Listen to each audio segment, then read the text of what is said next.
afternoon. The time's 4:02 p.m. This is a special meeting of the Public Safety Committee. I'm your chair, Councilman Dan Syme. I'm joined in the room by Dr. Barbara Shanklin, who is virtual. Shamika Parrish-Wright is not here. So we have Ken Herndon in chambers, Anthony Piagentini in chambers, Betsy Rui, Jenny Mulry-Woolridge, Jeff Hudson is in chambers, and so is J.P. Leninger. Clerk, will you please read the virtual meeting language? This meeting is being held pursuant to KR 61.826 and Council Rule 5A. Read in full. Thank you, Mr. Clerk. We have 4 items on the agenda, 1 item for discussion, and we have 3 ordinances, 1 ordinance. The number 4 item will be held until the next regularly scheduled meeting, Wednesday, December 10th at 4. We have a full agenda today, so I would request that committee members please limit yourselves to 2 questions at a time before rejoining the queue. Clerk, let me see here. Please read item number 3. An ordinance amending Chapter 149 of the Louisville Metro Code of Ordinances, LMCO, to amend the definitions to expand what constitutes a persistent illegal activity property. Read in full. Been properly moved and seconded. Councilman Hudson, this is your bill. You have the floor, please. Thank you, Chair. Yeah, this is a companion ordinance to a ordinance that we talked about at the last council meeting. It simply further defines what a enforcement officer is by adding the words, code officers of Louisville Metro Government duly sworn to enforce the civil and criminal ordinances of Louisville Metro Government. In layman's term, what that means is we're adding codes and regs into the definition of a law enforcement officer. And then there's a couple other adds that we're making. We're adding in the LMCO 115.170 and the ability to enforce retail smoking outlets as well. I'd be glad to take any questions. Thank you. We have no questions in the queue.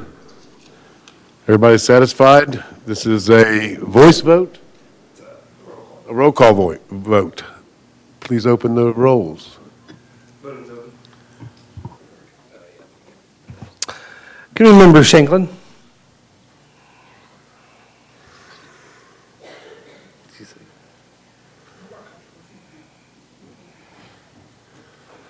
I didn't have my mute on, I'm sorry. Are we voting on it? Yes, ma'am. And were we voting on the ordinance? Correct. Yes, ma'am. The ordinance. Okay, I didn't have my mute on, I'm sorry. Yes. Committee Member Parrish-Wright. Yes. Chair, you have 7 yes votes. The measure passes. It will go to the consent calendar. Thank you, Mr. Clerk. Would you please read item number 2 into the record? An ordinance amending Section 130.01 of the Louisville Metro Code of Ordinances regarding wearing masks. Read in full. Been properly moved. Councilman J.P. Leninger is here, and this is his measure. You have the floor, sir. Thank you, Mr. Chair. This is a simple amendment to our existing mask ordinance. This amendment would make clear that there is no exception for law enforcement at any level from our mask ordinance, and would also make clear that concealing identity is not a safety measure as outlined in the existing exemptions.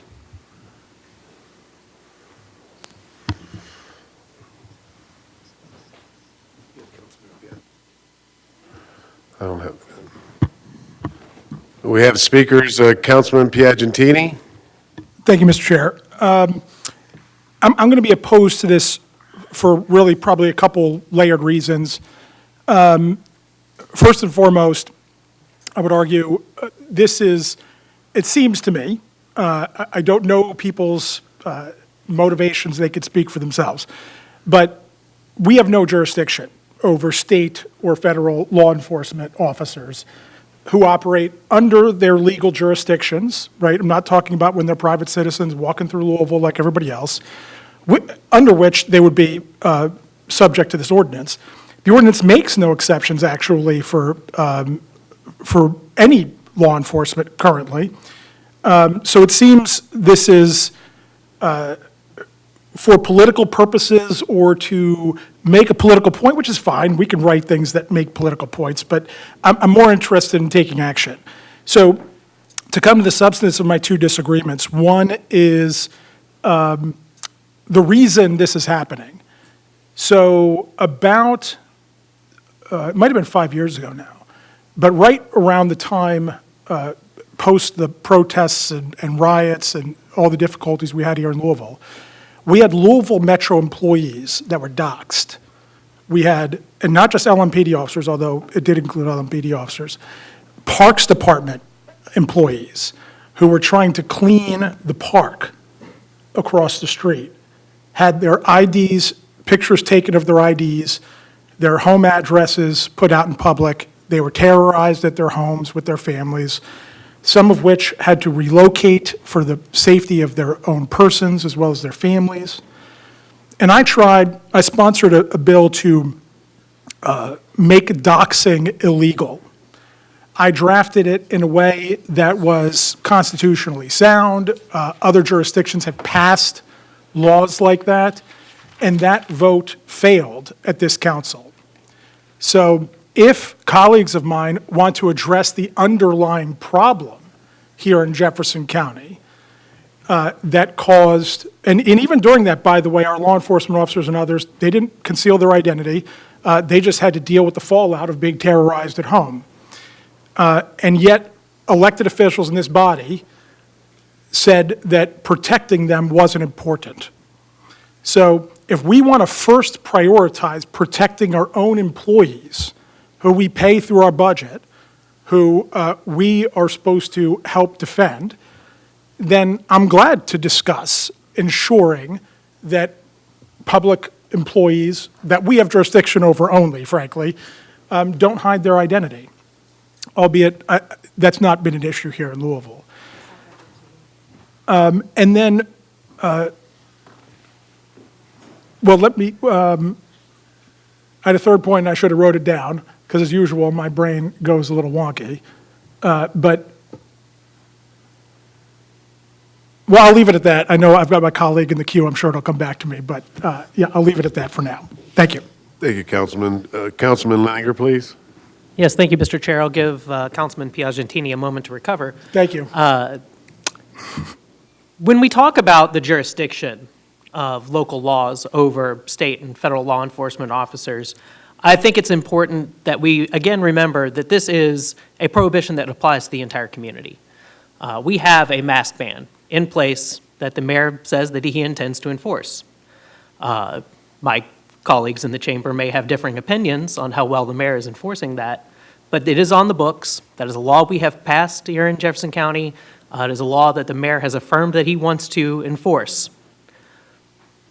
Just like federal or state officers cannot come to Louisville and drive drunk, just like federal or state officers cannot come to Louisville and commit arson, if we have a law on the books that applies to everyone, the law applies to everyone. And I think that's a pretty basic measure of civic society. And I have no doubt that if an ICE agent arrived here after the passage of this and was confronted by an LMPD officer, told that you need to remove your mask, the ICE officer refused, we've got the identification, maybe we go to court. I'll take my day in court.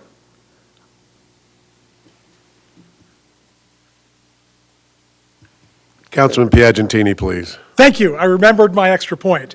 The fact is, we do have a mask ban, which I said it makes no exceptions currently. And if my colleague or any colleague in here wants to join me in telling the mayor to actually enforce it, he has said he's not enforcing it.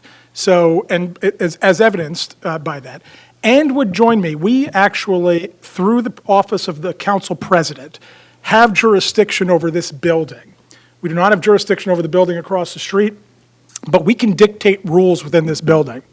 So if others want to join me in sending a letter to President Ackerson, asking him to, within the jurisdiction of his authority as president of council, enforce the mask ban in here, which is to say that no guest of City Hall can enter this building while wearing a mask, and that would be anybody, any guest could not come in here while wearing a mask, because we have online options and other ways to virtually attend and then make your voice heard through council, through email and other correspondence. We're not depriving anybody of their civil liberties. We're not depriving anybody of their ability to reconnect or connect to their elected persons. Then again, let's start there. Let's start by enforcing it in this building. Let's start by having the mayor enforce it. And again, I'm glad to have the conversation about our own policy. I don't know this is an issue locally, but even in those examples given by my colleague, when you say commit arson, they are not doing that in the context of their job, right? Once they leave their job, so an ICE officer or any officer of the law of any jurisdiction, once they take the uniform off, they're not on the clock, they're walking through the city of Louisville, they're subject to all of our laws, including the mask ban, if the mayor was enforcing it, right? While they are on duty, they have certain protections via the governing body that governs their jurisdiction, if they are governs their job. If they are acting in that context, committing arson is not acting within that context, okay? But if they are given an order to do something and they are doing what they are lawfully allowed to do, that includes wearing a mask. If that jurisdiction says you can wear a mask to protect your identity because there has been a 1,000% increase in these federal law enforcement officers being doxxed, harassed at their house, injuries, shootings, and all of these things, then no, we actually don't have the jurisdiction. And most of the time, if they broke other federal laws, they would be tried via that federal apparatus or the state if there was a state officer. We would not try them locally. So only if they were acting outside of their professional bounds would we have jurisdiction, or if they were doing so as a private citizen, which as a private citizen, if we were enforcing the mask ban as they were going to the park or wherever they wanted, then yes, we could enforce that. But I would ask why don't we start with enforcing this building? I'd ask everybody to join me in asking President Ackerson to enforce that. And then again, even if we wanted to, this is not anything that's going to change the existing law. We have no ability to enforce this, and I would encourage my colleagues to vote no. Thank you. Thank you, Councilman. Before I go further, recognize council members Jonathan Joseph, Jennifer Chappell, Shamika Parrish-Wright, my co-chair Tammy Hawkins, and Scott Reed. I have Jenny Mulry-Woolridge in the queue. Thank you, Chair. I'm also going to be with my colleague and be opposed to this amendment. The fact of it's definitely targeting out law enforcement. We have lots of other professions that wear masks, and it's okay for them to do it, but it's not okay for a law enforcement agent. I would also say, on top of what my colleague called out, what about the physical safety for our officers that are working extreme weather and they're stuck on a traffic stop for hours and not able to protect themselves by wearing a mask? You can respond. Thank you. Again, there is nothing in here that changes anything about the actual use of safety precautions for occupations, which are already carve-outs that we have in this ordinance. It merely makes clear that for the sole purpose of concealing your identity, that is not a permitted safety concern. So, for example, an officer who was working in cold weather would be able to have a toboggan. A toboggan that Well, includes I'm sorry, it's a different word, different places.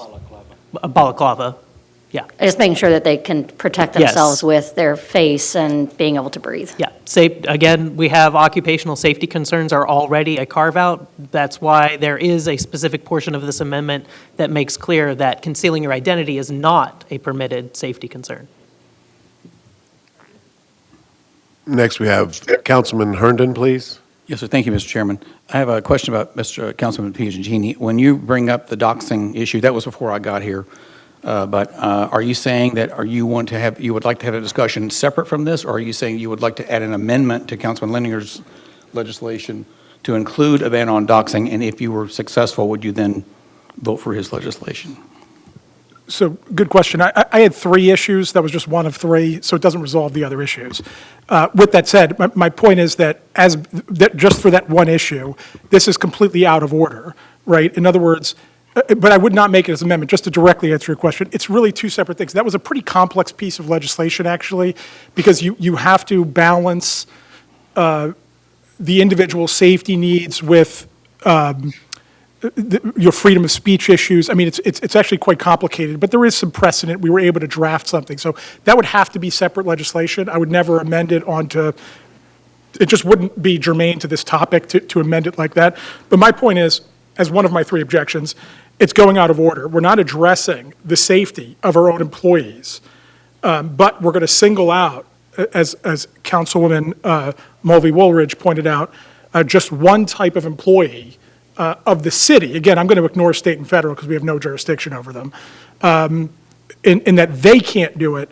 Meanwhile, we've got members of the public who are doing it illegally as is, and we still haven't resolved the doxing problem to protect our own employees. So if we were to resolve that first, at least we'll resolve one of my 3 issues to bring me closer to even considering it. Let's put it that way. Yep.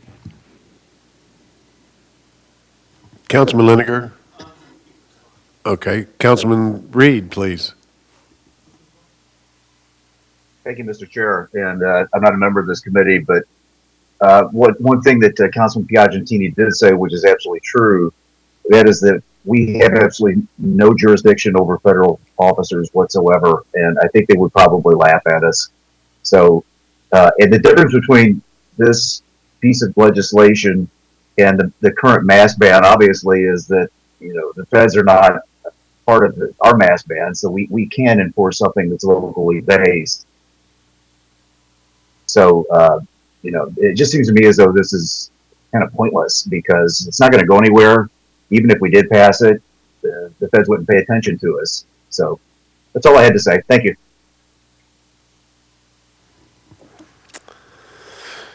I don't see any more people in the queue. No more questions? Hearing none, this is an ordinance that requires a roll call vote. Clerk, please open the roll call.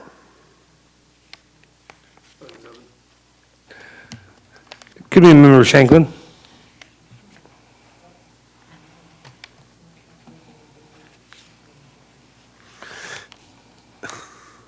Yes. Committee Member Parrish-Wright. Yes. Vice Chair Hawkins. Yes. Chair, you have 5 yes and 4 no votes. And the yeses have us. This will be moved to old business. Thank you, Mr. Clerk. Today, we're joined by Detective Jessica Plappert, Gastonguay, and Officers Roberto Grider. Are they in? Roberto? Rodney Underwood? They're here for a special discussion on retail theft efforts related to Louisville Metro Code of Ordinances, Chapter 123. Please come forward, state your name and title for the record, and you may begin. Excuse me.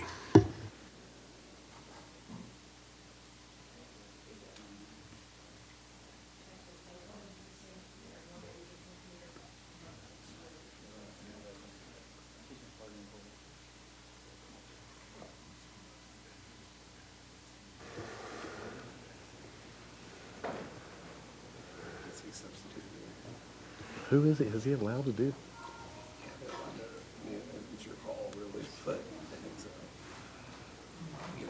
Sonia.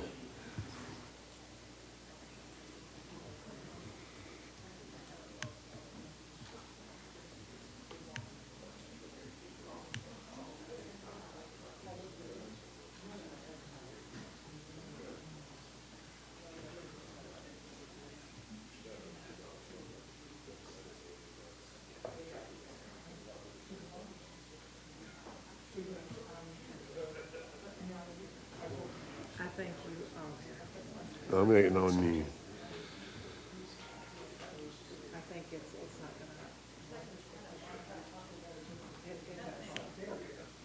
We'll try this and see if we can use the percentage. So just use the forward and back arrows, just don't put anything. Yeah. Are we ready? Okay, state your name and where you're from, and you can begin. I'm Rodney Underwood. I'm a detective in the 7th.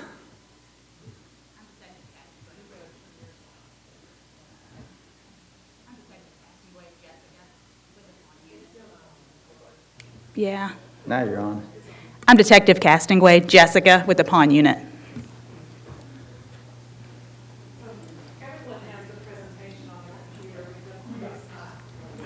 Okay.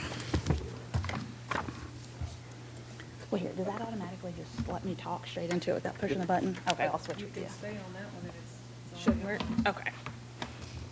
So if you want me to go through the changes that we'd like to add unopened items regulated to regulated property. We're seeing a lot of items like Legos, almost anything that you can think of stolen from Walmart, cosmetics, Frontline, and then they're being resold at our secondhand dealers. Right now, because it's not considered regulated property, they don't have to take an ID, they don't have to do anything. They can just put it straight out on the shelf and sell it. So basically, we'd like to just add some of these items to regulated property that are being commonly shoplifted so that we can basically have a list of all the people that are basically shoplifting these things and then reselling them to our secondhand dealers. We'd also like to add music equipment and accessories. We find a lot of stuff from like JCPS, a lot of their stolen musical equipment. So we'd like to add them to, like some of these items to our, we'd also like to exclude individual sports cards and collector's cards because it's kind of a nightmare trying to keep up with individual cards. That's why we stuck to the unopened boxes of things, because people go in and they shoplift a full box of like Pokemon cards or baseball cards and all these collector cards. Well, if they're bringing in the full boxes of brand new cards that have never been opened, to me, that's more your shoplifting stuff. The individual cards, it's just way too hard for us to try to regulate that, so we'd like to exclude that part that's already in the ordinance. We'd also like to add, like right now, we want everybody to be the same across the board. Pawn, secondhand, and metal. We've changed a lot of the metal, scrap metal stuff. We'd like to make everything the same. We'd like all the ID requirements to be the same. We'd like that they'd have to put in the date and time of like all the transactions, because right now they just have to put the date. So then if for a burglary, we could say, well, they stole it this day, and the same day they took it in and and they sold it to this store. So it's things that would really help us, taking pictures of the person that brings the items in, because we've had a lot of theft of identity, where they may steal your identity and your ID, and they take it into our secondhand dealers. And so now, with like metal, we can now say, well, we had to take a thumbprint and we took a picture of him that day. And we know that's absolutely not the same person whose ID you brought in. So we can then go back and charge the correct person. So we just have some things like that we'd like to really add in. And then digital photos, we would like the digital photos of the items to be in color. So in there, I showed you a lot of pictures. We're getting stuff that's black and white pictures. You can't even tell what the items are. It'll be pictures of like, it might be a phone, but all I can see is like a weird screen with like maybe some like you just can't tell what any of it is. And that's the same thing with IDs. If they took them in color, we can see what like some of the stuff is on them, because a lot of times they're not taking them at great angles, so we can't read what's actually on the ID. So that's some of the stuff that we see. But yes, we'd like all that stuff added against. And then when we have them take pictures, I think last time you had put in the language for pawn, that like they had to actually take the photo of the face, and it had to be forehead to chin, like sat from ear to ear. And so that it was basically, we knew we were getting a full photo, because a lot of times I'm getting photos of the top of people's heads. So if we could add that same language all the way across the ordinance, we think that it would make everything a lot more fair to all the businesses, because some businesses are saying, well, we're pawn, and yes, we do buy stuff, but like ours are a lot more stringent than the other two, like the other types of places. So we just like the same rules and regulations across the board.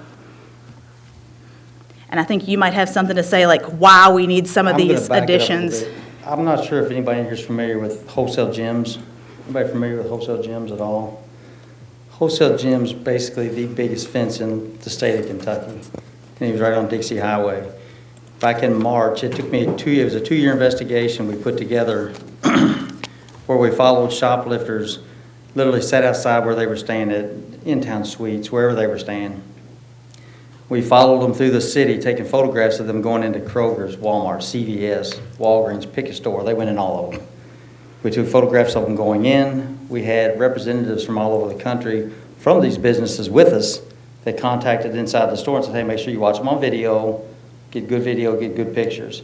They committed a theft. They came out, they drove to the next store. The next store, straight to wholesale gyms when they got done. And they sold all this very expensive over-the-counter CeraVe, oil of Olay. I don't know much about beauty products, but it's very expensive. I wouldn't buy it. They were taking it straight to wholesale gyms. Crest whitening strips, for example, that are $75 a pack sometimes.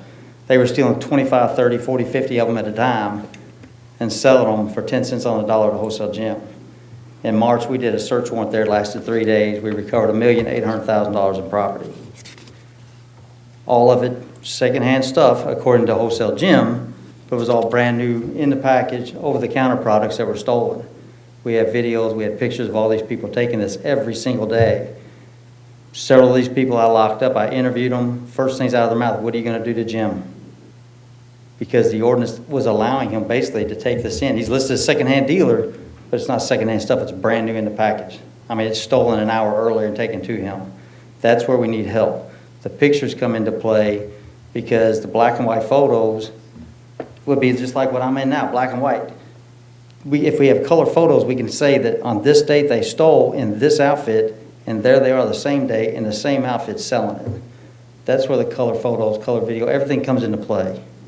So I hope that makes a little bit of sense. Anybody got a question that I might be able to clarify or answer? We have I have a Anthony question. Pagentini in the queue. Thank you, Mr. Chair. I want to start by saying, when I first started reading this, I had some concerns.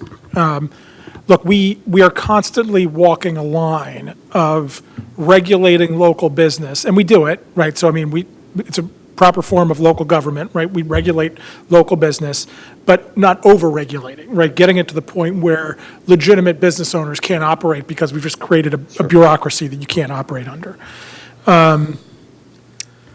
So, I mean, when I started reading this, I got a little concerned, right? That maybe we're tipping over the line here, right?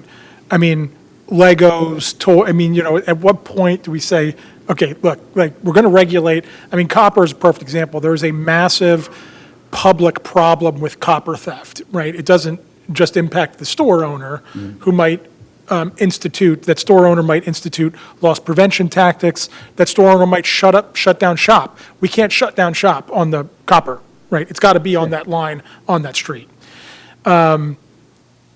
With that said, I think something you started talking about has changed my mind, but in a way that might change how we word this. So, Well, let me finish. And then, yeah. And then that's the term secondhand retailer. So I wonder if we define, like, how do we define when you say the term secondhand retailer, I assume it is somebody who only deals in, as I would define secondhand, used correct. items, right? Items, they're not buying from a wholesaler. That would make them a primary retailer. So why wouldn't we just say that secondhand dealers are essentially banned from retailing anything that's primary use, that is packaged for primary retail, that's not used? I agree with you 100%. Wholesale Jim does not. He believes that because it came to him and he didn't buy it from a wholesaler, it's now secondhand. Even though it's brand new in the package, he believes it's secondhand because it came to him from John Doe off the street in a garbage bag. Can I get one more question? Just clarify, though, I don't care how he defines it. Sure. How do we define secondhand retail? I don't have it in front of me. Secondhand is opened, out of the box, used. Obviously, you sometimes engrave with people's initials, just like if you took a tool out of your garage. That's my point. So if that is the way we currently define it, why isn't all of the packaged goods in his thing current illegal? He Well, just can't retail it. That's why we're in court. So it's not the current, then it's not the current definition. I just want to be clear. It's not the current definition. Okay, currently, we do not define it that way. Correct, and So that's he why we can- need it defined that way. Because New I'm- in the package is not secondhand. Right, because I'm wondering, my concern was more on trying to, this is going to be a game of whack-a-mole. Sure. Right? If we say, okay, we're going to ban it for Legos, toys, and cosmetics, and Crest White strips, they're going to, whatever we don't put in here, they will just keep stealing. That's the Well- whack-a-mole game. But if we say it has to be a secondhand retailer, by definition, must be using only reselling secondhand items, then who in the hell would buy used Crest White strips, right? Like, then anything you walk in there that's primary packaged for retail use, you could say you're violating the law, we're going to shut you down. Well, let me ask you, would you go to, I'll just pick, Cash America Pawn? Would you go there to buy your body lotions, vitamins, anything like that? Would you go there to buy that? No, but I'll pick on musical equipment, though. I've bought secondhand musical equipment before from a secondhand, from actually a retailer that does both. Right. Sells new and used musical equipment. And most of the instruments that go there, they're stolen, they're used in a band somewhere in a high school, middle school, whatever. But we need to be able to define what they're taking and the way they document what they take in.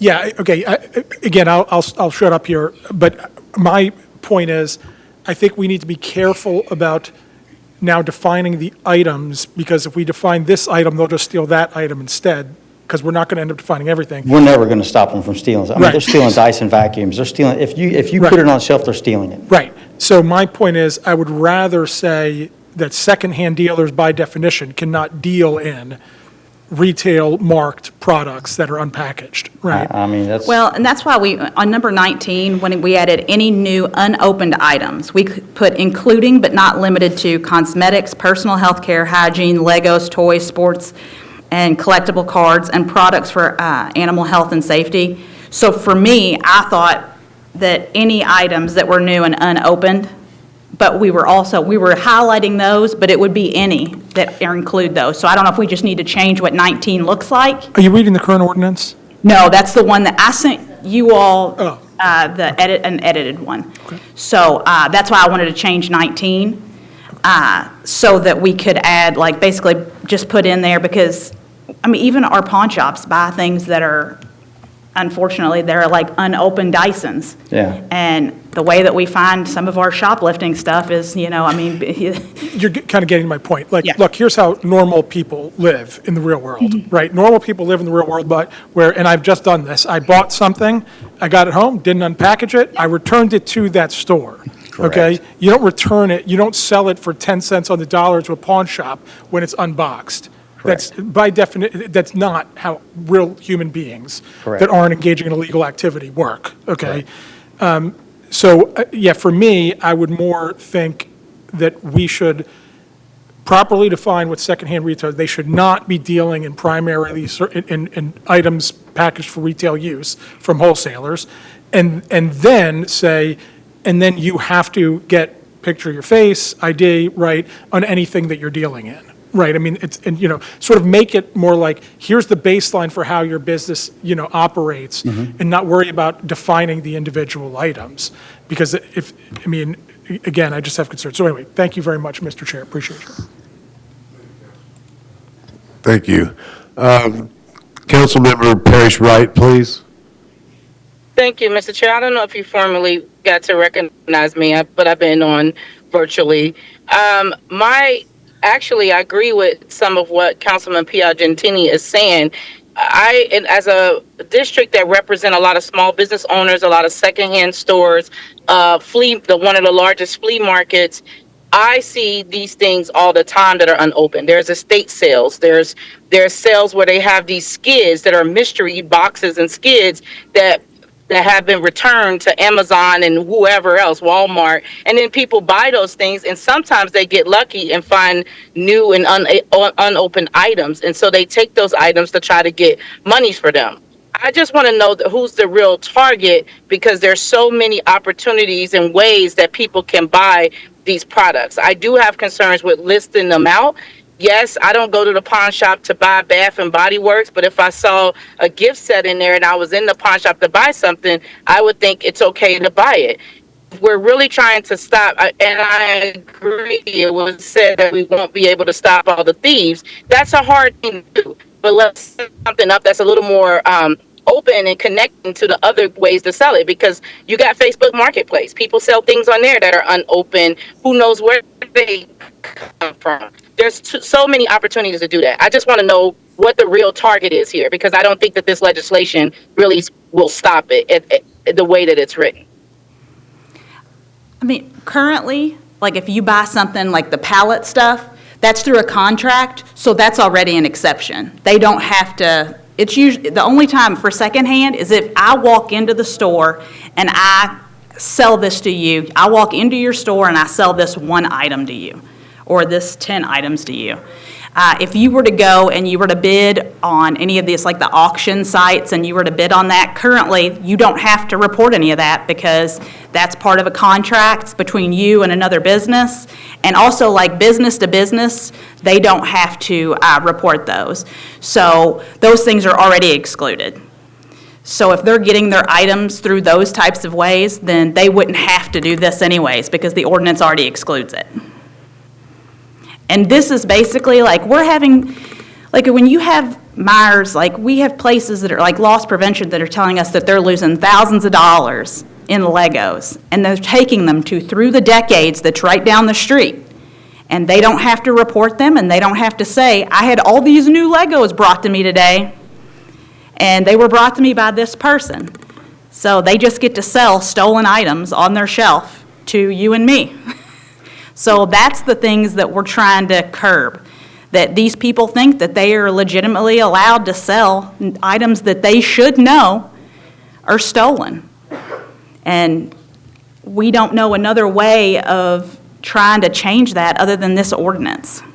So to add to that, when you talk about businesses and obviously tax income and everything else, one Kroger store that I've talked to on a month-to-month basis, on average, loses about $125,000 a month, just one Kroger store, $125,000 a month to theft of over-the-counter product.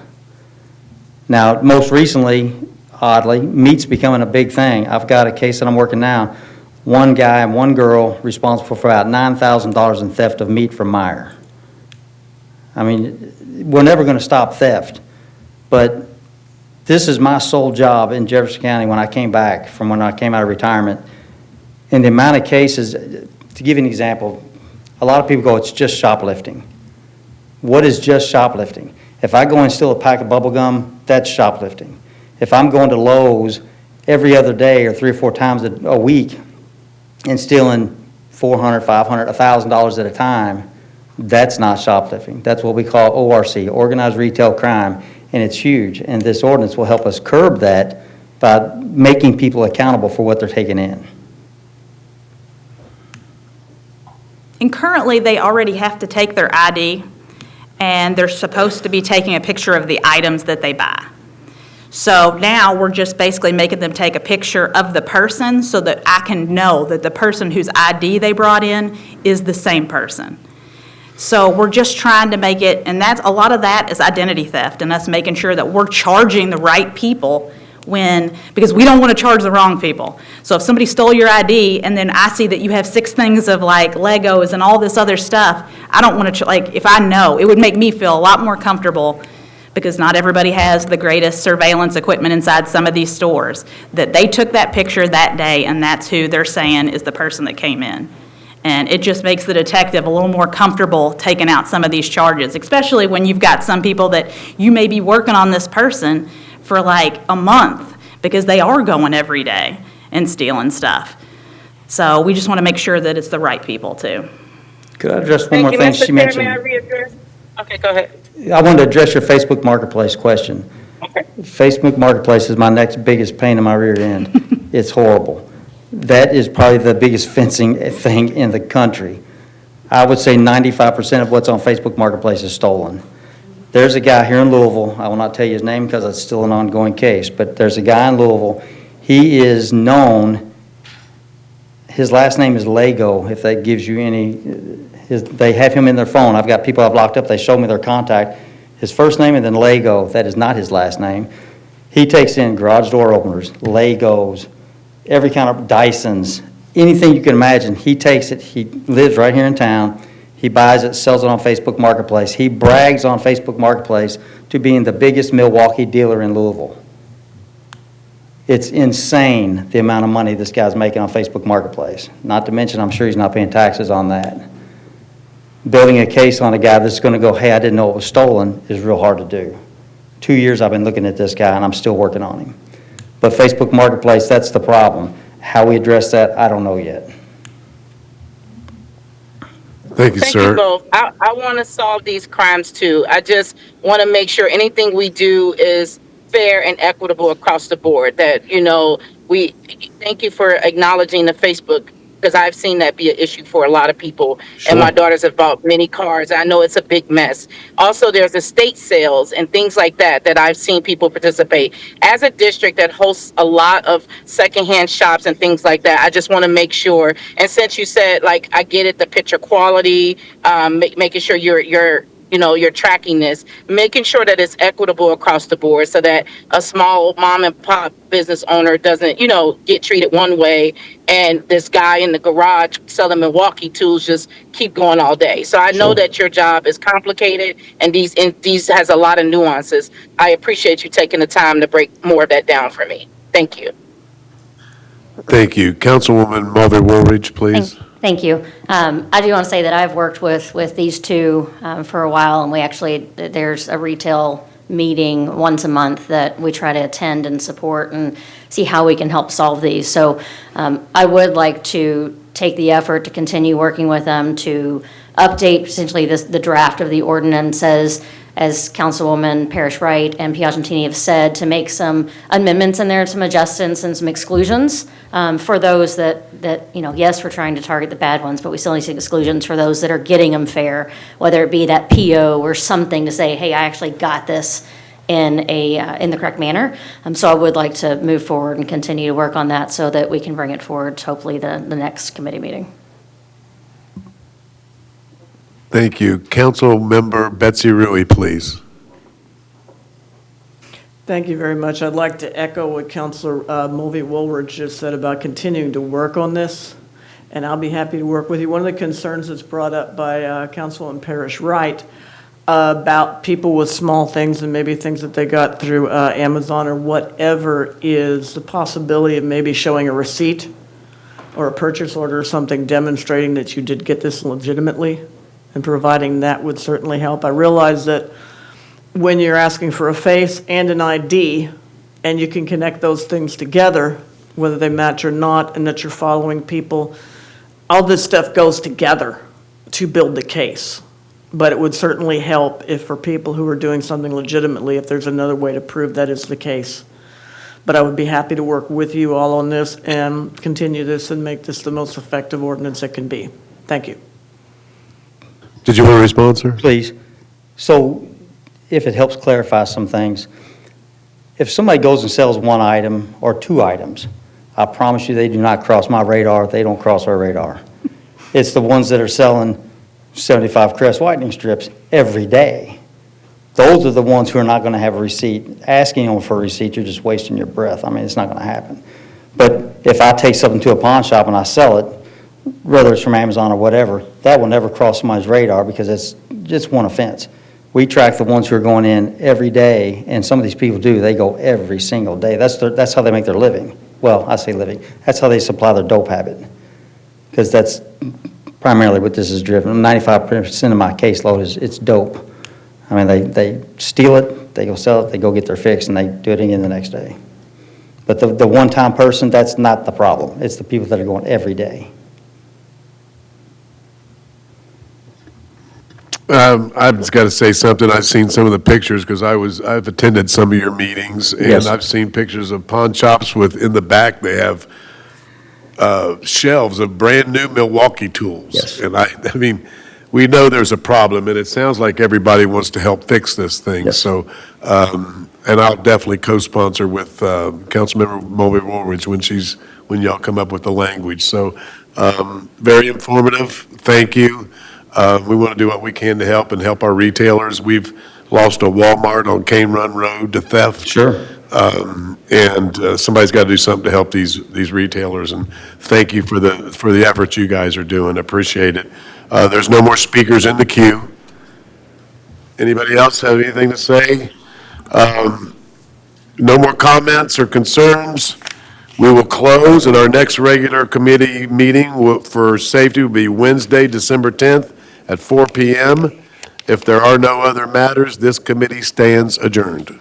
Thank you, officers. Thank you.